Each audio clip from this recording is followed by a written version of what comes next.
আমার মনে হতো যে ওখানে কি হচ্ছে, ওটা কি আমি নিজের চোখে দেখতাম, বুঝতামও। মানে আপনার সামনেই ঘটনাগুলো ঘটতো? ঘটতো, আমি দেখতাম দূর থেকে, মানে বোঝার চেষ্টা করতাম যে এটা কি হচ্ছে। এমনকি রুমের মধ্যে ঢুকলেও দেখতাম ওরকম অবস্থায়, কিংবা ওরকমই থাকতো। ওকে। তো আমি তো ওখানে আমার নানুরে জিজ্ঞেস করতাম, কিংবা আমার খালাদের জিজ্ঞেস করতাম যে এটা কেন হয়। ওনারা কিছু বলতো না? ওনারা কিছু বলতো না, বলতো তোমার মার সাথে ওনার সম্পর্ক আছে। তাহলে মার সাথে যদি সম্পর্ক থাকবে তাহলে বোনের স্বামী হয় কিভাবে, এরকম আমার মাথার মধ্যে সবসময় এটাই করতো। আর আমার চিন্তা ছিল যে ওইটা ওখানে কি হচ্ছে। এই জন্য আমি আস্তে আস্তে বড় হলাম, তখন ক্লাস 6-এ যখন পড়ি তখন একটা ছেলের সাথে আমার সম্পর্ক হয়। আকাশ, এরকম আমার মা আর ভাইয়া এগুলো করে, তুমি আমার সাথে করবা? তখন ও বললো যে তুমি অনেক ছোট, আর আমাদের মধ্যে এরকম কেন হবে, যা হবে বিয়ের পর হবে।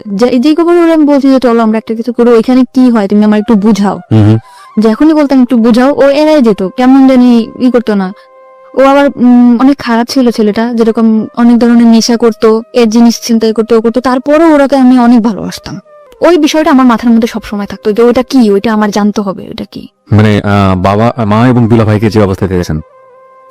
দেখছি। তখন আমি আরেকটা ছেলের সাথে সম্পর্ক হয়, তার নাম হচ্ছে ইমরান। দোকানে, মানে ওর একটা দোকানে কাজ করতো। ওকে স্কুলে যাইতাম আসতাম, ওখানে ওর সাথে আমার রিলেশন হয়। আমি ওকে বললাম যে একটা কিছু করি, তো বলতো কি যে বিয়ে করতে হবে। তাহলে আমি যদি বিয়ে করতে তো চলো, আমার সবসময় ধারণা ছিল যদি বিয়ের পরে এই জিনিসটা হয় তাহলে ইমরানটা আমি যেভাবে বিয়ে করবো। প্রতিটি অপরাধ এবং ভুল দাঁড়িয়ে থাকে গোপন কিছু ঘটনার উপর। আমরা সেই গোপনকে আনতে চাই সবার সামনে। দূরত্ব ছিল এরকম যে আমার মায়ের ততটা বেশি পছন্দ করতাম না, কারণ তার একটা সমস্যা ছিল কি, সে আমার বোনের যে হাজবেন্ড ছিল তার সাথে একটা ফিজিক্যাল রিলেশন ছিল। মেমোরি নেই না, আমার ছোটবেলা থেকে কোনো মনে ছিল না, শুধু এটাই মনে পড়ে যে আমার মার সাথে আমার বেশি দূরত্ব ছিল একটা কারণেই। আপনার বোনের বিয়ে হয়েছিল মানে কত বছর বয়সে? বোনের বিয়ে হয়েছিল কত বছর বয়সে এটা বলতে পারবো না, কিন্তু ওর বিয়ে ছিল ক্লাস 3-তে থাকতে। ক্লাস 3-তে থাকতে আপনার বোনের বিয়ে হয়েছিল? মানে কিভাবে এটা পসিবল? আপনি কি জেনেছেন পুরো স্টোরিটা আমাদেরকে একটু বলেন তো। আমি পুরো ক্লিয়ার হয়েছে মানুষের কাছ থেকে যে আমার যে বোনের হাজবেন্ড ছিল ওনার সাথে আমার মায়ের একটা ফিজিক্যাল রিলেশন ছিল। এটা আপনি মানুষের কাছ থেকে শুনতেন? কার কার কাছ থেকে শুনতেন? এটা আমার নানুর কাছ থেকে শুনতাম, আচ্ছা। আমার খালাদের কাছ থেকে শুনতাম। আমরা তো আমার নানুদের ফ্যামিলিতে বড় হয়েছি, আমার দাদা বাড়ি বরিশাল। আপনার সামনে কিভাবে বলতো তারা? আমি জিজ্ঞাসা করতাম যে কি জিজ্ঞাসা তার করতেন? ভাইয়া এরকম কেন করে। মার ভাইয়া এরকম কেন করে? হ্যাঁ, তখন আমারে বলতো যে তোর ভাইয়ার সাথে তোর মার সম্পর্ক আছে, প্রেম আছে। এইগুলো কারা বলতো? আমার খালা বলতো, নানু বলতো, মামিরা বলতো, এরা বলতো। তখন আমি বলতাম যে প্রেম কি জিনিস, তখন আমি ছোট ছিলাম, আমি ততটা হয়তো বা বুঝতাম না। ওকে। তো তখন আমি সবসময় চেষ্টা, যখন আপনি এগুলো শুনতেন, আপনি তো অনেক ছোট ছিলেন, আপনার ভেতরে ফিলটা কি হতো? আমার মনে হতো যে ওখানে কি হচ্ছে, ওইটা কি আমি নিজের চোখে দেখতাম, বুঝতামও। মানে আপনার সামনেই ঘটনাগুলো ঘটতো? ঘটতো, আমি দেখতাম দূর থেকে, মানে বোঝার চেষ্টা করতাম যে এটা কি হচ্ছে। এমনকি রুমের মধ্যে ঢুকলেও দেখতাম ওরকম অবস্থায়, কিংবা ওরকমই থাকতো। ওকে। তো আমি তো ওখানে আমার নানুরে জিজ্ঞেস করতাম, কিংবা আমার খালাদের জিজ্ঞেস করতাম যে এটা কেন হয়। ওনারা কিছু বলতো না? ওনারা কিছু বলতো না, বলতো তোমার মার সাথে ওনার সম্পর্ক আছে। তাহলে মার সাথে যদি সম্পর্ক থাকবে তাহলে বোনের স্বামী হয় কিভাবে, এরকম আমার মাথার মধ্যে সবসময় এটাই করতো। আর আমার চিন্তা ছিল যে ওইটা ওখানে কি হচ্ছে। এই জন্য আমি আস্তে আস্তে বড় হলাম, তখন ক্লাস 6-এ যখন পড়ি তখন একটা ছেলের সাথে আমার সম্পর্ক হয়। এগুলো নিয়ে আপনি আপনার মাকে কখনো জিজ্ঞেস করেননি? যে মাকে কখনো জিজ্ঞাসা করি নাই। আপনার মা কি জানতো যে আপনি এটা দেখছেন? হ্যাঁ, আমার মা জানতো আমি দেখছি, এবং আমার ফ্যামিলি সবাই জানতো, আমার বাবা, এভরিবডি নোজ ইট। সবাই জানতো। জানার পরেও বিষয়গুলো নিয়ে কোনো কথা হতো না, কোনো ধরনের কোনো ঝামেলা হতো না ফ্যামিলিতে? পুরো ফ্যামিলি তারপরেই ডিপেন্ড করতো। কার উপর? আমার দুলাভাইয়ের উপর। আপনার পুরো ফ্যামিলি এই ভদ্রলোকের উপর ডিপেন্ড করতো ইকোনমিক্যালি? জি। এবং এই জন্য কেউ কোনো কিছু বলতো না? না, কিছু বলতো না। ডিপেন্ড করতো মানে কি ধরনের ডিপেন্ড করতো? টাকা পয়সা দিয়ে হেল্প করতো। আমাদের তো কোনো ভাই নেই, কাজের কোনো নাই, আব্বাও তো সেরকম বেশি কাজ করতে পারতো না, এই জন্য আমার ভাইয়াই সাহায্য। মানে আমার বাবা এটা জানতো? হ্যাঁ, আমার বাবাও জানতো। এবং জানার পরেও কখনো এগুলো নিয়ে কোনো ধরনের মনোমালিন্য, কোনো ধরনের ঝামেলা? আমি কতটা বুঝতাম না, বুঝতে পারতেন না। মাকে নিয়ে আপনার প্রাথমিক পর্যায়ের প্রথম মেমোরিটাই হচ্ছে এরকম একটা জিনিস আপনার চোখে পড়া। আজকের এই স্টোরিটা খুবই খুবই খুবই গুরুত্বপূর্ণ প্রিয় শ্রোতা, এবং যেটা হয়তো সমাজের অন্য কোনো লাখো মানুষের মধ্যে ওর গল্পটা মিলে যাবে না, কিন্তু একটা সন্তানের জন্য অনভিপ্রেত কোনো ঘটনা তার জীবনে কতটা ছাপ ফেলে এবং এটা শেষ পর্যন্ত কোথায় গিয়ে কি দাঁড়ায়। আমাদের সামাজিক মানসিকতার জায়গাতে আমরা যে সোশ্যাল সাইকিয়াট্রিক যে ব্যাপারগুলো আমাদের চারপাশে ঘটে যায় সেগুলো গণমাধ্যমে খুবই কম আসে। এবং এগুলো যে মানব জীবনে কতটা গুরুত্বপূর্ণ, নেগেটিভলি এগুলোর ইম্প্যাক্ট কতটা ভয়াবহ হতে পারে, কিংবা আদৌ একটা মানুষের জীবনে কতটা প্রভাব ফেলে, সেগুলো নিয়ে আজকের এই হ্যালো উইথ 920 অনেক দূর এগিয়ে যাবে। আমরা একটু ওকে জানার চেষ্টা করি আসলে। ওকে ফাইন, আপনি যেটা বলছেন যে ক্লাস 6-এ আপনি একটা ছেলের সাথে বা কোন একটা, হ্যাঁ আমার মামার বন্ধু ছিল সে, তো আমি তার সাথে কথা বলতাম, সব ধরনের আর কি ফাজলামি করতাম। তখন আস্তে আস্তে বললো যে তোমার আমার খুব ভালো লাগে, তোমার আমার পছন্দ। আমি বলছি, ঠিক আছে। তখন আমিও আর কি ছিলাম যে ভালোবাসা কি জিনিস, ফার্স্ট টাইম 6-এ থাকতে এরকম আসছে, তখন আমি এটার মধ্যে করলাম। তখন আমি ওরা বললাম কি, আমি আমার মার বিষয়টা ওরা শেয়ার করলাম যে আকাশ, ওর নাম ছিল আকাশ, আকাশ এরকম আমার মা আর ভাইয়া এগুলা করে, তুমি আমার সাথে করবা? তখন ও বললো যে তুমি অনেক ছোট, আর আমাদের মধ্যে এরকম কেন হবে, যা হবে বিয়ের পর হবে। যেই খবর আমি বলছি যে চলো আমরা একটা কিছু করো, ওইখানে কি হয় তুমি আমার একটু বুঝাও। যে এখনই বলতাম একটু বুঝাও, ও এড়াই যেত, কেমন জানি করতো না। ও আবার অনেক খারাপ ছিল ছেলেটা, যেরকম অনেক ধরনের নেশা করতো, এর জিনিস চিন্তাই করতো, ও করতো। তারপরও ওরাকে আমি অনেক ভালোবাসতাম। তখন ফার্স্ট টাইম আমার লাইফে আসছে, আমি ওরা অনেক ভালোবাসতাম। পরে আমার মামার সাথে একটা দ্বন্দ্বের কারণে ও আর কি চলে গেছিল। আচ্ছা, তারপরে আমি আমাদের স্কুলে যাইতাম, ওই বিষয়টা আমার মাথার মধ্যে সবসময় থাকতো যে ওইটা কি, ওইটা আমার জানতে হবে, ওইটা কি। মানে বাবা মা এবং দুলা ভাইকে যে অবস্থায় দেখেছেন, দেখছি। তখন আমি আরেকটা ছেলের সাথে সম্পর্ক হয়, তার নাম হচ্ছে ইমরান। দোকানে মানে ওর একটা দোকানে কাজ করতো, ওকে স্কুলে যাইতাম আসতাম, ওখানে ওর সাথে আমার রিলেশন হয়। তখন আমি ওকে বললাম যে একটা কিছু করি, তো বলতো কি যে বিয়ে করতে হবে। তাহলে আমি যদি বিয়ে করতে তো চলো, আমার সবসময় ধারণা ছিল যদি বিয়ের পরে এই জিনিসটা হয় তাহলে ইমরানটা আমি যেভাবে বিয়ে করবো। একটু জাস্ট বোঝার জন্য, মানে আপনার ওই বিষয়টার প্রতি এক ধরনের কিউরিওসিটি গ্রো করে। সবসময় মাথার মধ্যে খেলতেছে যে ওইটা কি হচ্ছে, ওখানে কি হলো, আমি ওইটা চাই। আকাশ বললো যে বিয়ে না করে এটা করা যাবে না, এই জন্য আমি চিন্তা করলাম যে আমি এটা বিয়েই করবো, সে যেই ছেলেই হোক। বিয়ে জিনিসটাও কি আপনি বুঝতেন না? আপনি এই বিষয়টা মার সাথেও কখনো শেয়ার করেননি, বড় বোনের সাথেও কখনো শেয়ার করেননি? আমি কারোর সাথে শেয়ার করি নাই। কেন কারোর সাথে করেননি? আমি মার সাথেও কথা বলতাম না, বড় বোনের সাথেও কথা বলতাম না, খুব কম। বড় বোনের সঙ্গে কেন কথা বলতেন? সবকিছু জানতো তো, জানার পরেও সেই বিষয়গুলোর না। আপনি বুঝতেন ব্যাপারটা খারাপ? হ্যাঁ অবশ্যই, কারণ যেখানে ঘরের আড়ালে হইতেছে, একটা কোণে হচ্ছে, অন্ধকারে হচ্ছে, তখন কেন এটা হবে না? আমার নানুদেরকে জিজ্ঞেস করলে বলতো যে এরকম এরকম ভালো না, উল্টা পাল্টা কথা বলতো। তো এগুলো নিয়ে আপনার মার সঙ্গে নানুদের সঙ্গে কোনো ঝামেলা? সাথে খালার সাথে সবসময় প্রশ্ন করতাম, কিন্তু মার সাথে তত বেশি আমার মনে পড়ে না। হয়তো বা করছি কি করি নাই, কিন্তু আমার মনে পড়ে না যে মাকে কখনো প্রশ্ন করছি যে মা তুমি এটা কেন করছো। Curiosity, the ultimate thing is curiosity. এবং এই কৌতূহলের কারণে আপনি একটা ছেলেকে প্রপোজ করলেন যে বিয়ে করবেন বা এরকম কিছু একটা, কারণ ও বলছিল যেগুলো বিয়ের পরে হয়, আপনার কিউরিওসিটির জায়গা থেকে। আমাকে বলছিল এটা বিয়ের পরে হবে, তা আমি বলছি ঠিক আছে তাহলে আমি বিয়ে করতে চাই। ও ঘুরাইতে ঘুরাইতে 7 মাস কেটে গেল। 7 মাস পরে ওরা আমি খুব জোর করলাম যে আমাকে এখন বিয়ে করতেই হবে। তখন আমি বাসা থেকে পালাই গেলাম। পালাই ওর একটা ফ্রেন্ডের বাসা গেলাম। যাওয়ার পরে এসে রাত্রেবেলা অনেক দূর ওর ফ্রেন্ডের বাসা, ওদের বাসাও আমাকে নেয় নাই। মানে ও বেশি বড় না, দুজন মানে 2 বছরের বড় ছোট এরকম হবে, আর তত বেশি ভালো কাজও করে না যে আমার চালাইতে পারবে। তারপরেও ফ্যামিলির অমতে বিয়ে করছে আমার। ওই যে ওর সাথে আপনার বয়সের ডিফারেন্স কত ছিল? 2 বছর, মাত্র 2 বছরে। তখন আপনি ক্লাস 6-এ পড়েন, তার মানে আপনার বয়স যদি 11 হয়ে থাকে তাহলে ওর বয়স 13 থেকে 14 বছর। না তখন আমি ক্লাস 8-এ পড়ি। তখন আপনি ক্লাস 8-এ পড়েন। ওকে, তার মানে আপনিও নাবালিকা এবং সেও নাবালক বলা যেতে পারে। তখন আপনার সে 2 বছরের বড় হলে ওর বয়স 16 বছরের মতো হবে, আপনার তখন 14-র মতো। ওকে, বলুন তারপরে আমাদের ওই রাত্রেবেলা আমি ওরে বললাম যে এখন তো কিছু করতে পারো, তো বলতেছে যে হ্যাঁ অবশ্যই করতে পারি। তখন আমাদের মধ্যে হলো, তখন আমি বুঝতে পারলাম যে এই জিনিসটা এইটাই, এটার মধ্যে তেমন কোনো কিছুই না, এইটাই। তখন আমি আমার মার প্রতি আমার তত আরো বেশি ক্ষোভ হলো, ঘৃণা হলো যে এই কাজটা তো হাজবেন্ড ওয়াইফ করতে পারে, তো আমার মা আর দুলাভাই কেন করবে। এরপরে ওর বাড়িতে নিয়ে গেল, 3-4 দিন পর ওর ফ্যামিলি থেকে মানতে চায় না, তারপরও মেনে নিল। মানে আপনি বিয়ে করার পর আপনার ফ্যামিলিতে জানালেন যে? হ্যাঁ, আমার ফ্যামিলি থেকে তো অনেক ঝামেলা করতেছে। ওই যে আমার সে মামা আসে তো মনে করেন ওরে মারটা দিতে যেতেছে, করতেছে, ওর নামে কেস করবে। বিয়েটা আপনারা কোথায় করলেন, কিভাবে করলেন? বিয়েটা করছি কাজী অফিসে। আমার নিবন্ধনের কাগজও চাইছিল, ওর একটা বড় ভাইরা দিয়া আর কি 18 বছর করে নিছিল। তখন একটা কাজীরা দিয়ে আমার বিয়েটা করাইছিল। তারপর বাড়িতে আসলাম, পরে আমার মা বললো ঠিক আছে মাইনে নেবো, তো তুমি বাসায় আসো। আমি বললাম ঠিক আছে বাসায় আসতে বেড়াইতেছি। তখন আমার মা ওরে খুব মার দিল। মার দেওয়ার পর আমি রাত্রে আবার চলে গেলাম।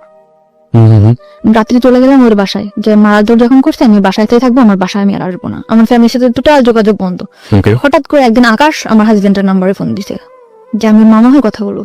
আমার আকাশের প্রতি অনেক বেশি ভালোবাসা ছিল। আকাশ মানে ফার্স্ট লাভ? হ্যাঁ। তখন আমার মা বাবা বললো যে তুই যদি আকাশের সাথে বিয়ে করতিস তাও মেনে নিতাম, তো তুই ফিরায় আমরা একদম, তোর তো ছোটবেলা থেকেই স্বপ্ন ছিল, মানে আমার ইচ্ছা ছিল যে আমার একটা ফ্যামিলি হবে, সুন্দর শ্বশুর বাড়ি। আমি সবসময় গল্প করতাম যে আমার এরকম শ্বশুর বাড়ি হবে ওরকম। তখন বললো যে আকাশ তো বিয়ে কর, বিয়ে করার পরে তো আমরা মেনে নিব। তখন আমি বললাম যে ঠিক আছে। ইমরানটা কিন্তু আমি সত্যি ভালোবাসতাম না, শুধু ওই বিষয়টা জানার জন্যই আমি তার বিয়ে করছিলাম। মানে শুধু কিউরিওসিটি নিবারণ করার জন্য। My goodness. ওকে, পরে আমি আকাশে বললাম ঠিক আছে আকাশ আমি তোমার বিয়ে করবো, তুমি আমার বিয়ে করবা? তখন আমার মা ওরে শিখে দিল যে বলো যে হ্যাঁ বিয়ে করবো। তখন বললো যে হ্যাঁ অবশ্যই তোমার বিয়ে করবো, তোমার আমি ভালোবাসি না। তখন আমি আমার বাড়িতে চলে আসলাম, আসার পরে তার 4 দিন পর ডিভোর্স করলাম ওরে।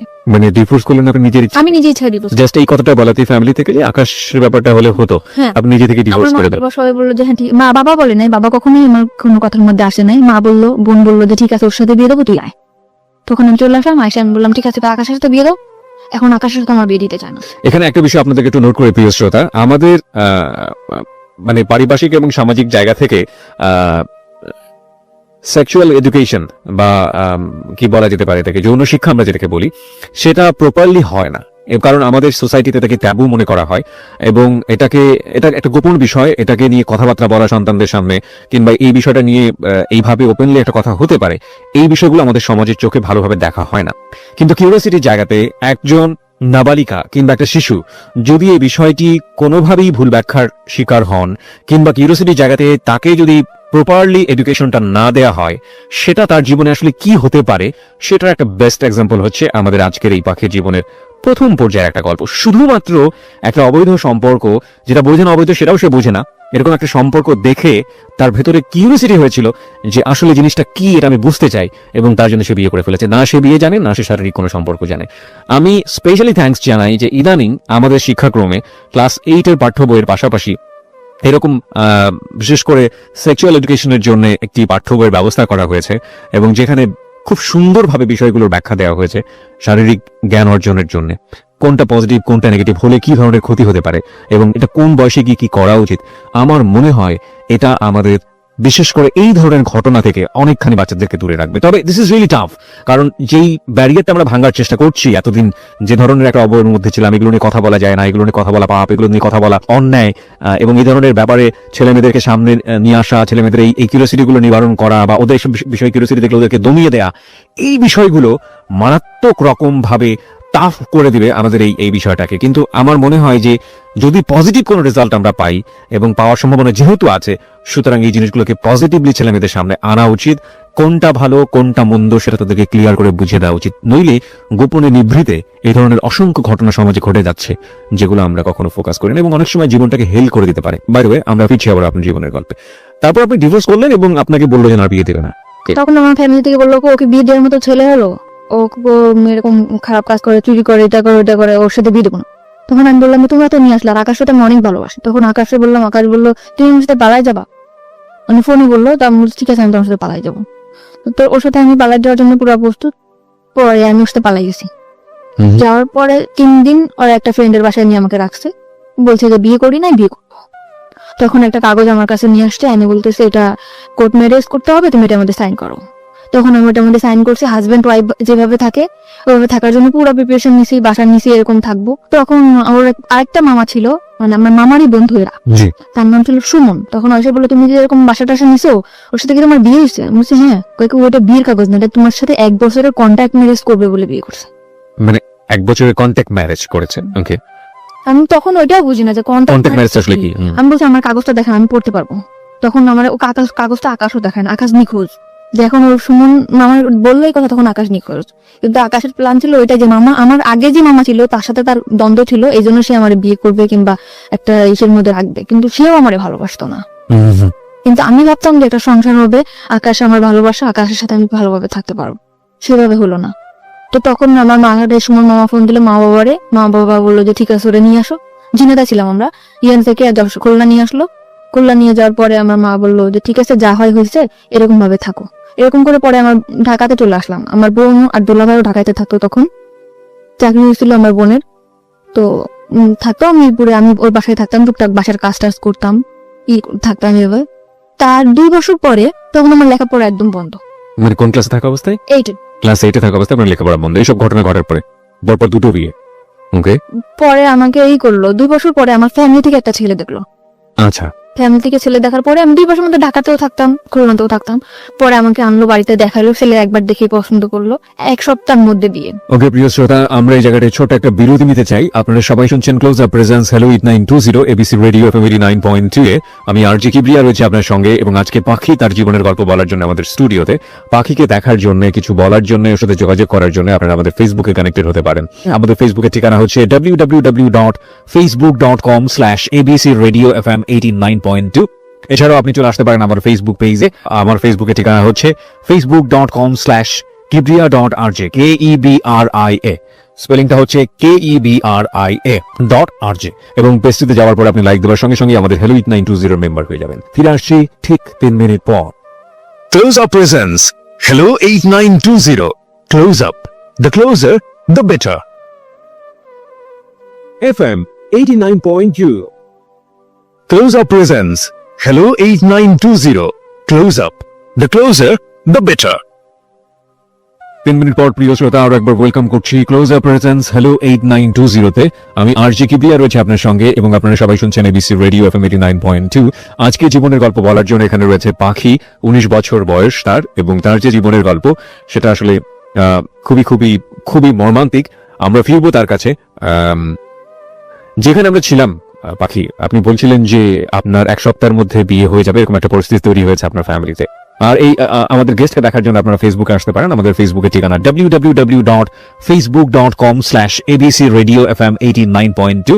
এছাড়াও আপনি চলে আসতে পারেন আমার ফেসবুক পেজে। আমার ফেসবুকের ঠিকানা হচ্ছে facebook.com/kibria.rj, KEBRIA, স্পেলিংটা হচ্ছে KEBRIA.RJ। ওকে, বলুন তারপর। তারপর 1 সপ্তাহের মধ্যে বিয়ে ঠিক হলো। ছেলে দেখার পর বললো ঠিক আছে, আমার পছন্দ হয়েছে, আমি ওকে বিয়ে করতে চাই। ওকে, ছেলে কি করে? ছেলে বাড়িতে কৃষি কাজ করে। তা আমিও বললাম যে ঠিক আছে, ফ্যামিলি থেকে যখন দিতেছে আমি বিয়ে করব। বাবা বাড়ি ঘর সব দেখে আসলো, বিয়ের দিনে পড়লো, হয়েও গেছে। তার বাড়িতে গেছে, মানে হয়েছে কি, তার বাড়িতে গেছে, তার চাচার যে ঘরটা আছে সেই ঘরটা দেখাইছে, তার চাচার বাড়িটা দেখাইছে। মানে যখন ঘর বাড়ি দেখাবে তখন তুই চাচার বাড়িটা দেখিয়েছে? আচ্ছা, তার যে মূল বাসা সেটা সে দেখাই নাই। আচ্ছা। তা আমিও বুঝতে পারি নাই। বিয়ের পরে আমাকে উঠাইছে একটা ভাঙার ঘরের ভিতরে। ঘরটা একদম হেলে পড়ে যাবে, উপরে টালি, নিচে আছে বেড়া আছে। আমি আমার হাজবেন্ডকে জিজ্ঞেস করলাম যে আপনাদের এটা কেন? তখন বললো কি চাচার বাড়ি আর আমার বাড়ি কি এক না? তখন আমি বললাম চাচার বাড়ি আর তোমার বাড়ি এক তো সেটা তো কথা না। আমার তো ঘর যেটা, আমার যে ঘরটা আমি থাকবো সেই ঘরটা যদি ভালো না হয় আমি কেমনে থাকবো? এই ঘরটা তো এখনই আমার শরীরে পড়ে যাবে। আমি বলবো পড়বে না, সব ঠিক হয়ে যাবে, আমার জায়গা জমি আছে, বিক্রি করবো। তো তখন আমি মানে নিলাম চুপচাপ যে যা হোক হয়েছে, জীবন তো অনেক ভুল হয়েছে। আর আমি ম্যারিড পার্সন ছিলাম, সে আনম্যারিড ছেলে। এটা সে জানতো? তার কাছে বলা হয়েছে এটা? তাকে কিন্তু বিয়ের আগে জিজ্ঞেস করা হয়েছে যে আপনি কি ম্যারিড পার্সন? সে বলছে যে না, আমি ম্যারিড পার্সন না। এবং আপনার সম্পর্কে বলা হয়েছে যে আমি নিজে তাকে বলছি যে আমি দুটো বিয়ে করেছি, আমি এরকম রিলেশন করে 2টা বিয়ে করছি। এবং কি কারণে বিয়ে করেছি কারণটা বলেনি কখন? তো বলছি যে আমি রিলেশন করে বিয়ে করছি। দুটো বিয়ে করেছি? হ্যাঁ, সেটা শুনেই আমার প্রতি হয়েছে যে বিয়ের সাথে কোনো ব্যাপার না, আপনারা দেখে আমার খুব ভালো লাগছে। ওকে। তারপর আমরা আমার বাবার বাড়ি বেড়াতে আসলাম। বেড়াতে আসার পরে এইভাবে দিন যায়। তারপর আমি শহরে তো মানুষ হয়েছি, তারপরেও আমি অনেক কিছু মিস করতাম যে এই জিনিসটা নাই, সংসারে এই জিনিসটা নাই। অনেক কষ্ট দিন যেত আমার। তার আর কোনো ভাই বোন ছিল না, সে একটাই ছেলে। ওকে। এখন আস্তে আস্তে আমার হাজবেন্ডের মধ্যে দেখতাম পরিবর্তন। কি পরিবর্তন? সে ফোনে কথা বলে, গ্রামের ছেলে তাও ফোনে কথা। কিভাবে তুমি কার সাথে কথা বলো?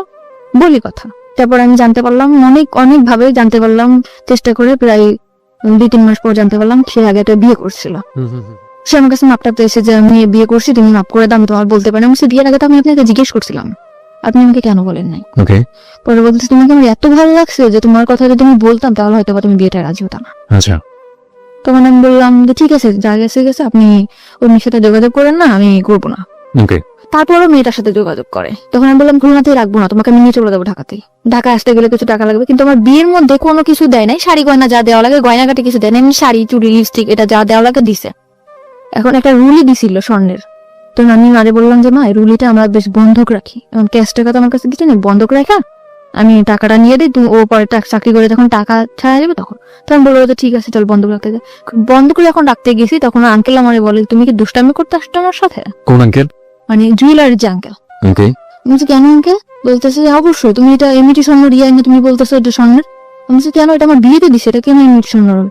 এটা স্বর্ণের পানিতে ধোয়া, এটা 6 মাস পর কালার যাবে। তখন আমি আমার হাজবেন্ডকে ফোন দিলাম যে তুমি আমাদের মানে টাউন আছে, টাউনে আসো, তখন দোকানে নিয়ে গেলাম, যেটা কি এটা তো স্বর্ণের না। তো বলতেছে কে বলছে স্বর্ণের না, অন্য দোকানে চলো। তুমি কোন দোকানে যাবা? স্বর্ণপটির মধ্যে।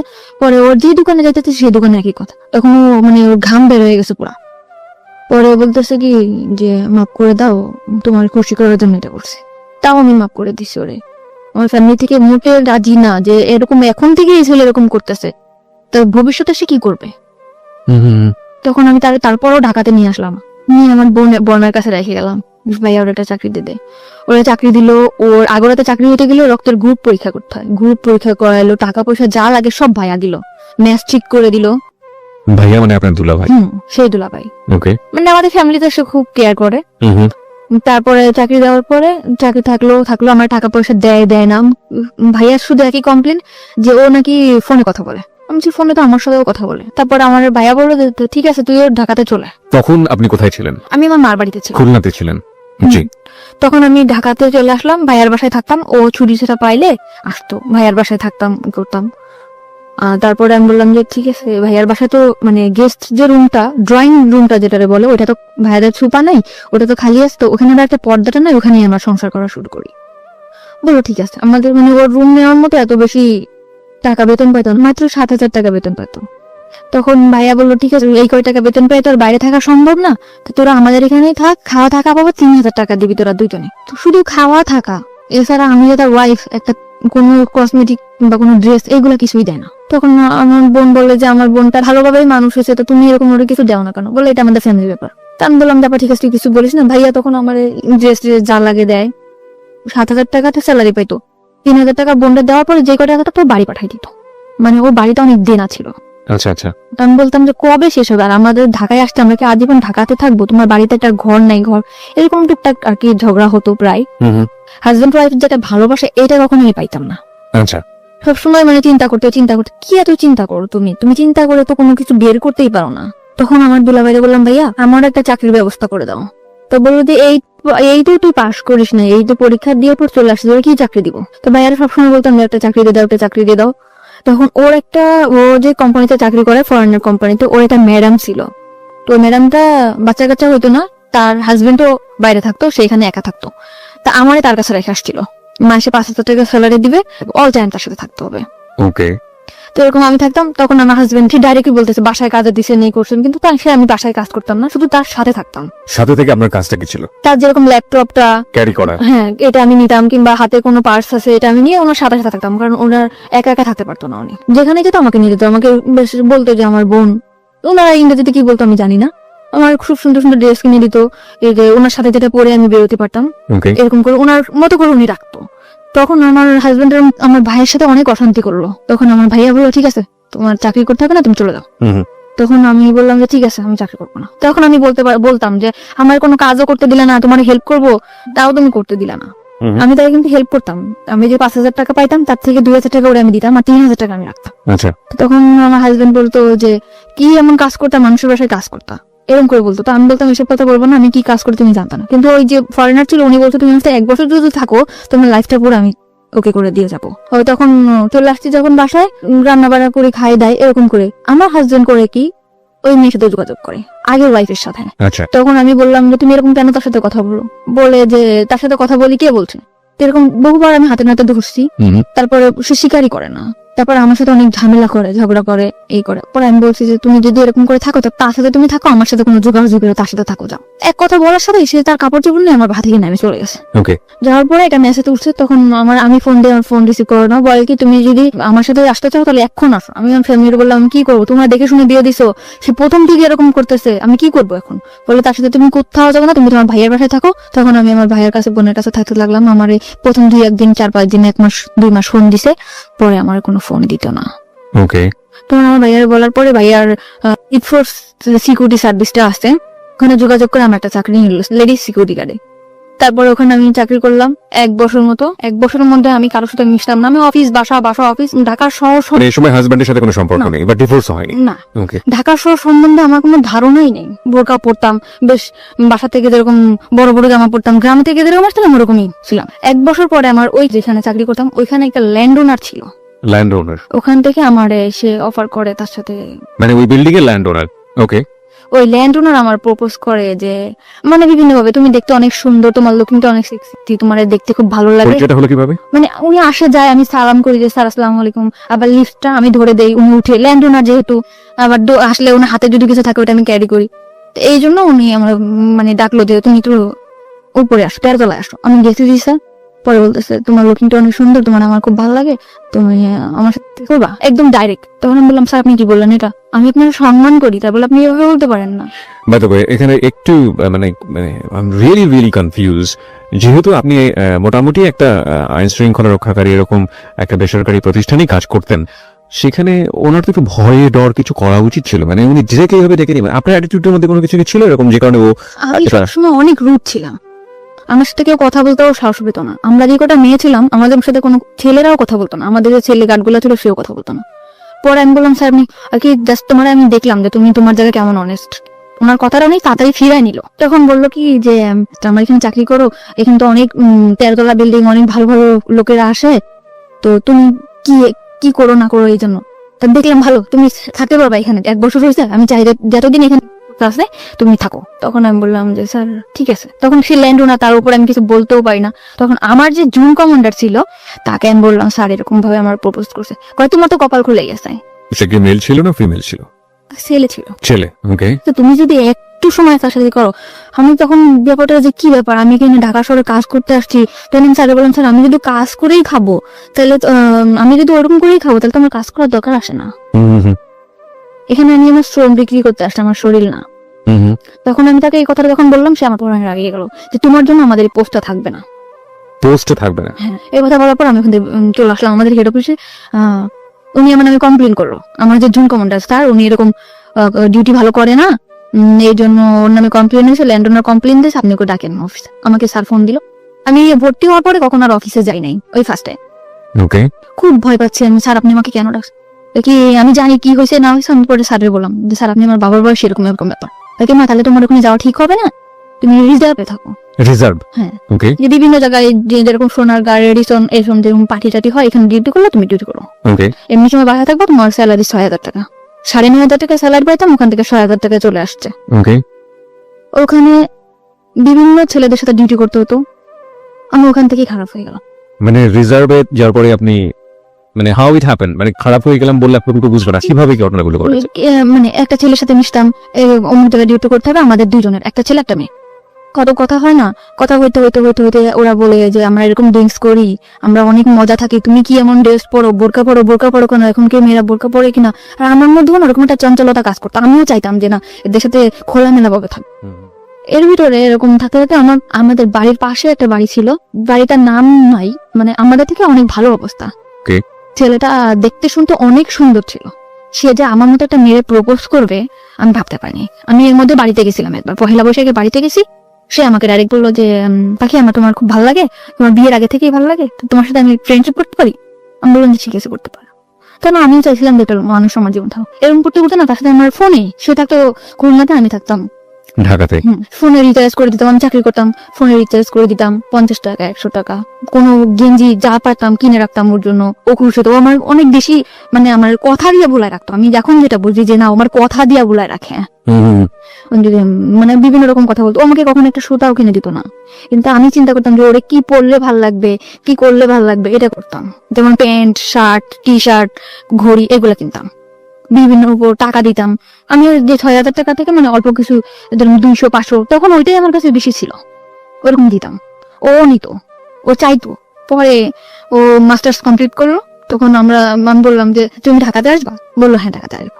ঢাকাতে আসলো ফ্রেন্ডের বাসায়, আমরা ঢাকায় দেখা করলাম, কথা বললাম অনেক। ও সবসময় বলতো তোমার আমি বিয়ে করবো, যা গেছে গেছে, আমার পড়াশোনাটা কমপ্লিট হোক। ছেলেটা অনেক সুন্দর ছিল।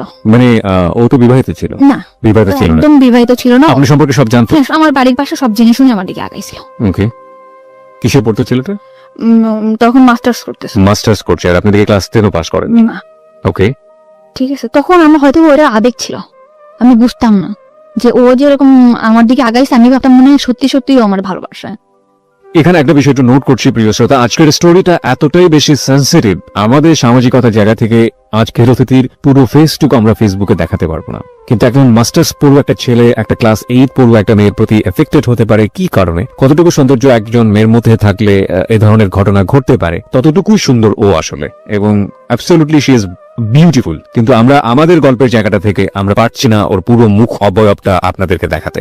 চলুন আমরা আবারও ওর কাছে ফিরি। হ্যাঁ বলুন তারপর। কিন্তু আমি সবসময় চাইতাম যে আমার ছোট্ট একটা সংসার হোক।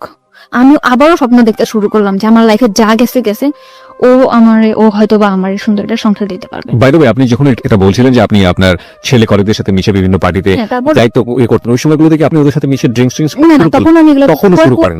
ওরা করতো, আমি আর কি ভাবতাম যে আসলে আমি একটু করব, এই করব, মানে ভালো লাগতো। তারপর চিন্তা করতাম না, বোনের বাসায় থাকি, ভয় পেতাম, কিছু করতাম না। তো তখন নাজিমের সাথে আসতে, মানে আমাদের সাথে রিলেশন ছিল, তার নাম ছিল নাজিম। তখন ও বললো যে ঠিক আছে আমি তোমার বিয়ে করবো। আবার স্বপ্ন দেখতে শুরু করলাম যে আমার ছোট একটা সংসার হবে, আমরা অনেক প্ল্যানিং করলাম যে আমাদের একটা মেয়ে বেবি হবে, এরকম বাসা নিব, তুমি তো এরকম সুন্দর, আমাদের বেবিটা হয়তো, অনেক ভাবে প্ল্যান করলাম। পরে আস্তে আস্তে দেখি কি ও ফোনে আমার সাথে তত সময় দেয় না, ফোনে ততটা সময় দিচ্ছে না। কিন্তু কোন ও তো আপনার সম্পর্কে সমস্ত কিছু জানতো, বিশেষ করে দুটো বিয়ে হয়েছে আপনার, এরকম ভাবে আপনি সংসারও করেছেন এবং আমার ফ্যামিলি অবস্থা সবই জানে। সব জানতো। ও কি শুধুমাত্র আপনার সঙ্গে প্রেমের সম্পর্কই ছিল নাকি আলাদা এক ধরনের ইন্টেনশন ছিল, ফিজিক্যাল ইন্টেনশন? ফিজিক্যাল রিলেশন, কোনো ধরনের কোনো ইন্টেনশন ছিল না। ওকে বলুন তারপর। আমি ফোনে টাকা ঢুকাই দেই, ও ফোনে কথা বলে অন্য মেয়ের সাথে। তা ও কখনো আমি ওর ফোনে টাকা ঢুকাই দিলেও আমি ওর ফোনটা রিসিভ করতাম না, কারণ আমি যে কোম্পানিতে চাকরি করতাম ওখান থেকে ফোন আমাকে দেওয়া হয়েছিল, মানে ওখান থেকে আমি ফোন করলে বিল পাইতো। ওকে। তো ওই ফোনটাতে আমি ওকে ফোন করতাম অল টাইম, কখনো ওর ফোন আমি রিসিভ করি নাই।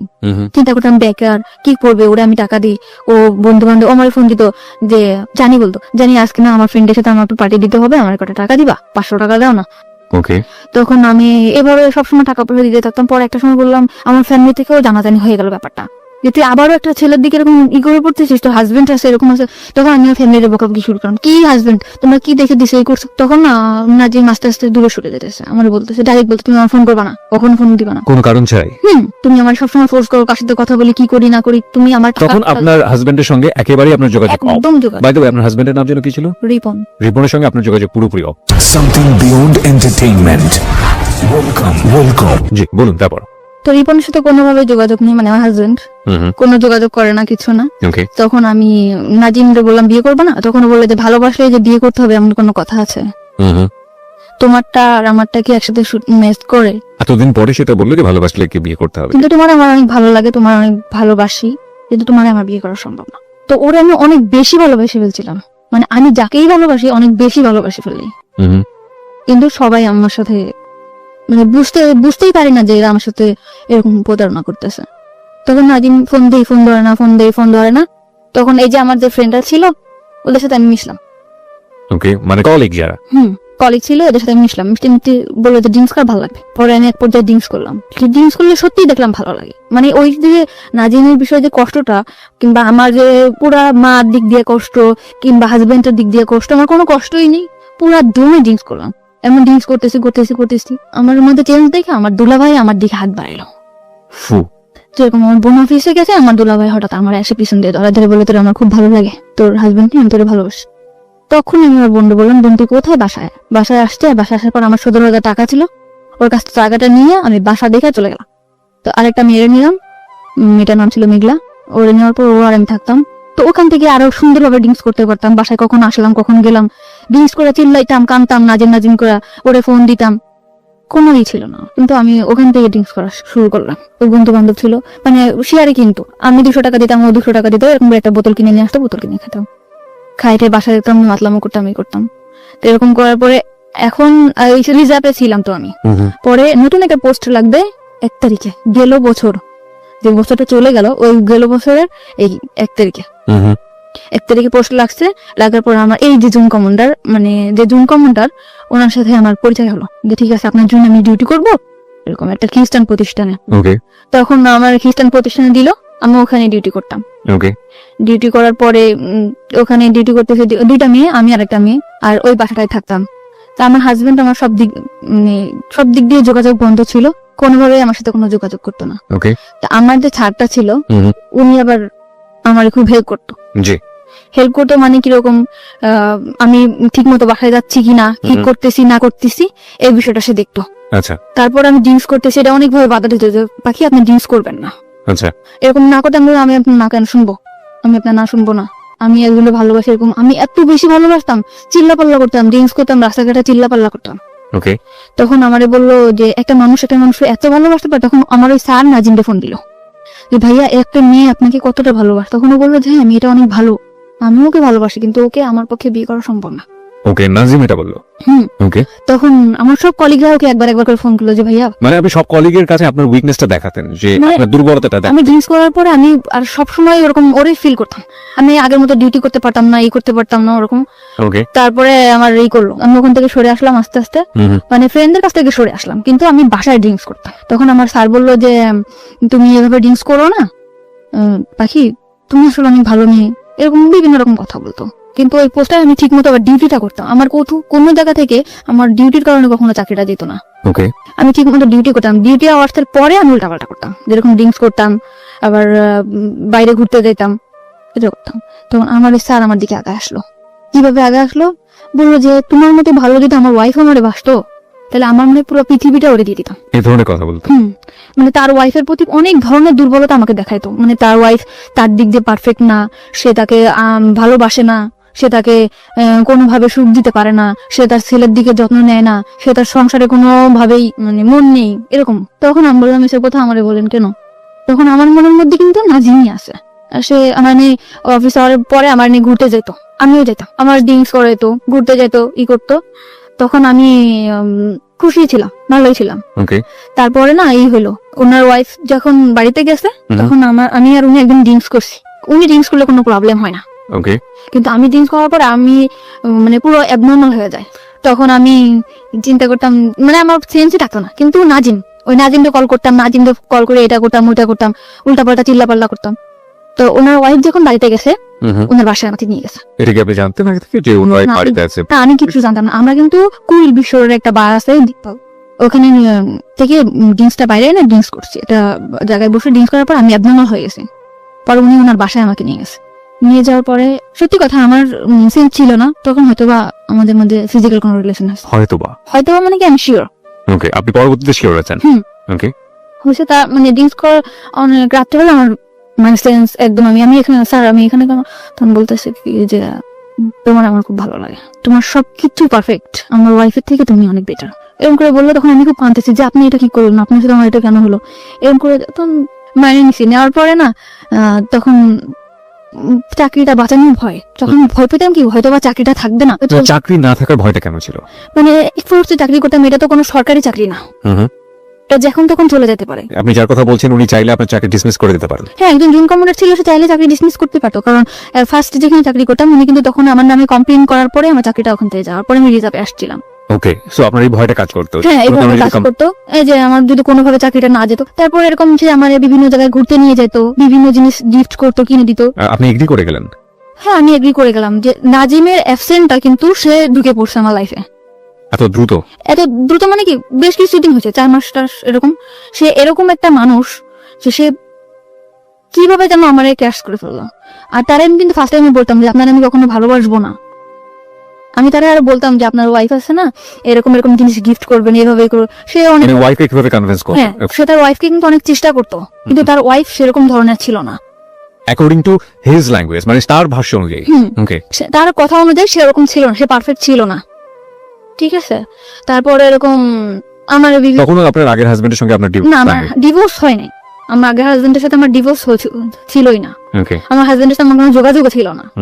তারপরে এই করছে এরকম আসতে যাইতো, আমার ডিউটি আওয়ার্সের পরে তার সাথে আমরা একসাথে ঘুরতে যেতাম, খাইতাম, ঠিক আছে, এরকম ভাবে ছিল।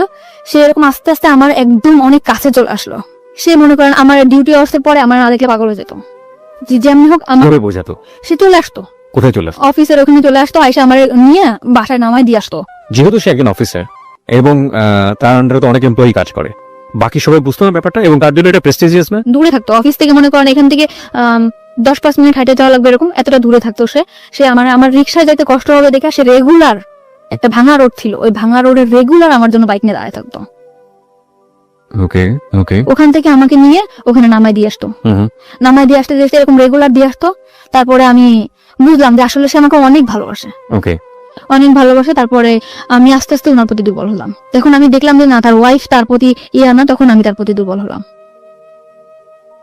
ও দুর্বল করে ফেলছিল আমাকে, এমন মানে ওয়াইফ তার প্রতি ডিভোটেড না, এটা তো তার ল্যাঙ্গুয়েজ ছিল। তার ছিল, আর আমিও বুঝতাম। কিভাবে বুঝতেন? মানে সে যখন ফোনে কথা বলতো, মানে তার ওয়াইফের বলতো একটু পানি দাও তো, তুমি নিয়ে খাও। এটা আপনি ফোনে শুনতে পাতেন? হ্যাঁ, এটা আমি শুনতে পেতাম। তুমি নাও কিংবা এদিকে আসো তো, মানে আমি just শুনতাম। তার ফ্যামিলি সম্পর্কে আপনি কতটুকু জানতেন? শুধু ওই ওয়াইফের বদনামই জানতেন নাকি আরো অন্য কিছু জানতেন? না, ওয়াইফের ওইটুকু জানতাম, তার ফ্যামিলিটা অনেক বেশি ভালো ছিল।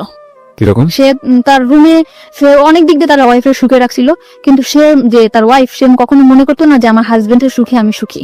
সে মনে করতো তার সুখই তার সুখ, হাজবেন্ডের যে একটা জিনিস, এই জিনিসটা যে আমার, সে এটা ভাবতো না। এটা তো তার ভাষ্য অনুযায়ী, আপনি তো তার পরিবারের মধ্যে ঢোকেননি, কখনো আমি তার এভাবে যে দেখি না, দেখেন নাই। সে তার যেভাবে বলেছে আপনি সেটা সেভাবে বোঝার চেষ্টা করেছেন। এভাবেই। ওকে ওকে। তারপর এরকম কয়েক মাস গেল, যাওয়ার পরে তখন এই কয়েক মাসের মধ্যে আপনারা কি কি করছেন? হ্যাং আউট করছেন, বাইরে ঘুরে বেড়াচ্ছেন, ডেট করছেন, রুম ডেট করছেন জি কন্টিনিউয়াসলি? জি কন্টিনিউয়াসলি। একবারের জন্য মনে হয়নি যে অন্যায় করছেন? অন্যায় ফার্স্টে মনে হচ্ছিল, পরে মনে হলো যে না, আমার লাইফটা কি, আমার লাইফটা কি, আমার তো ওই নোংরা জায়গা থেকে উঠাই নিয়ে আসছে। আমি যে ড্রিঙ্কস করতাম, আজে বাজে ছেলেদের সাথে আমি মিশতাম, আমি যে খারাপ dress- হি অলসো ড্রিঙ্কস, সে তো সে কিন্তু আমার জন্য ড্রিঙ্কস করতো, সে কিন্তু ফার্স্টে করতো না। মানে আপনাকে এখানে থেকে নিয়ে আসার জন্য যে কোনো ভাবেই হোক না কেন, আপনার যে রাস্তায় আছেন সে রাস্তায় আগে পা দিয়েছে, তারপর ওখান থেকে সরিয়ে আসার চেষ্টা। First এ আমাকে বিভিন্ন ছেলেদের সাথে আমি মিশতাম, বিভিন্ন ছেলেদের সাথে আমি ভালো কোনো ড্রেস পরতাম না, যেরকম জিন্স টপস এগুলো পরতাম। ওকে, জিন্স টপস। ওকে, হ্যাঁ, এইগুলা থেকে সে আমার বাই করছে, ভালো ভালো ড্রেস কিনে দিছে, বড় বড় হাতার জামা বানায় দিছে, যে এগুলা পরো না, খারাপ বলবে মানুষ। মানে আমার মধ্যে একটা চেঞ্জ আনছে সে। আমি যেরকম আগে রাস্তায় বেরোলে মনে হতো যে না, এই ছেলের সাথে দুষ্টামি করবো, কথা বলবো, এরকম আমার আর মনে হয় না। বাই দ্য ওয়ে, আমার একটা প্রশ্ন আছে। ছেলেটা যদি আপনাকে এতটাই ভালোবাসবে, তাহলে প্রথম দিন নিয়ে গিয়ে কেন এই ধরনের শারীরিক সম্পর্ক করলো? সে তো অন্যভাবে আপনাকে প্রপোজ করতে পারতো। এটা হয়তো বা তারও ইচ্ছে ছিল না, এটা আমি আসলে জানি না। কখন আপনি তাকে জিজ্ঞেস করেছেন পরবর্তীতে যে তুমি আমাকে যেহেতু লাভই করো, তাহলে আমি কেন তাকে এটা করলে? করছিলাম। আপনি তাকে বাধ্য করেছেন অ্যাকর্ডিং টু হিজ ভয়েস, মানে সে এটা বলেছে। সে বলেছে তুমি আমাকে বাধ্য করছো, আমি একটা পুরুষ মানুষ, আমি কন্ট্রোল হয়ে গেছি। বাধ্য করেছে বলেন? আপনার অ্যাটিটিউডের মধ্যে এগুলো ছিল? হ্যাঁ, আমি হয়তো বা কিছু করছি, কিন্তু এটা আমার, বললাম না, আমার তখনও সেন্স নাই। আমি অনেক, you are not in sense. Okay, তারপর? ঠিক আছে, এরকম বলার পর তখন আমি একটা বাসা নিলাম, বাসা নিলেন মানে? মানে ওই বাসাটা ছেড়ে দিলাম। আমি আগে যে বাসাটা থাকতাম ওই বাসাটা ছেড়ে বেশ দিলাম। কয়েকজন ফ্রেন্ড মিলে থাক। হ্যাঁ, তখন আমি আলাদা একা একটা বাসা নিলাম। এক একটা বাসায় কি ওর সিদ্ধান্ত অনুসারে নিলেন নাকি আপনি একা একা নিজে নিলেন? একা বাসাটা কেন প্রয়োজন হলো? ওর জন্য আমি ওর একটা সময় কাটাবো, আমরা হাজবেন্ড ওয়াইফ থাকবো, বিয়ে করব। বিয়ে করার কথা আপনাকে বলেছেন? হ্যাঁ, অল টাইম আমারে বলতো যে, আমি পরে বলতো হ্যাঁ বিয়ে করবো, সমস্যা কি, তুমি আমার ওয়াইফ, সব জায়গায় বলতো। ওর কখনো ভয় থাকতো না যে না, আমি একটা জায়গায় বলবো আমার ওয়াইফ, কখনো আমার নিয়ে ঘৃণা করতো না। ও বলতো যে তোমার আমি একটা পচা নর্দমা থেকে ওটা নিয়ে আসি, তুমি আমার কাছে একটা পবিত্র। ও আপনার পাস্ট সম্পর্কে জানতো, অতীত সম্পর্কে জানতো? সব, আমার পুরা ফ্যামিলির ডিটেলসও জানতো, মা বাবা ভাই বোন সব জানার পরেও আমার প্রতি অনেক বেশি দুর্বল হয়েছে। হুম। তো এরকম করে সবসময় বলতো, অনেক অনেক লাভ করতাম। বাসা নিলেন কোথায়? বাসা নিলাম অফিসের পাশেই। অফিসের পাশে? আপনার কলিগরা জানতো যে ধরনের সম্পর্কে আপনি ওদের জড়াতেন? পুরোপুরি সিক্রেট ছিল বিষয়টা? হ্যাঁ, পুরোপুরি সিক্রেট। আমার সবাই জানতো আমার হাজবেন্ড আছে, আমার একটা বেবি আছে, বাচ্চা, মেয়ে বাচ্চা, এটা জানতো। আমিও সবসময় ফেস করতাম যে আমার একটা বেবি আছে, মেয়ে, এরকম করে ফেস করতাম। তো ওরকম বাসায় আসতো যাইতো, সবাই জানতো আমার হাজবেন্ড। তো আমাদের মধ্যে না বিয়ে, একটা সময় কাজে অফিসেও নিয়ে গেছে ও আমাকে। কাজী অফিসে নিয়ে গেল? হ্যাঁ, চলো বিয়ে করবো। গেছি, তখন আমার ডিভোর্স হয় নাই। তখন কাজী অফিস থেকে বললো যে ওনার তো ডিভোর্স হয় নাই, 3 মাস, ডিভোর্স হওয়ার 3 মাস পর বিয়ে করতে হবে।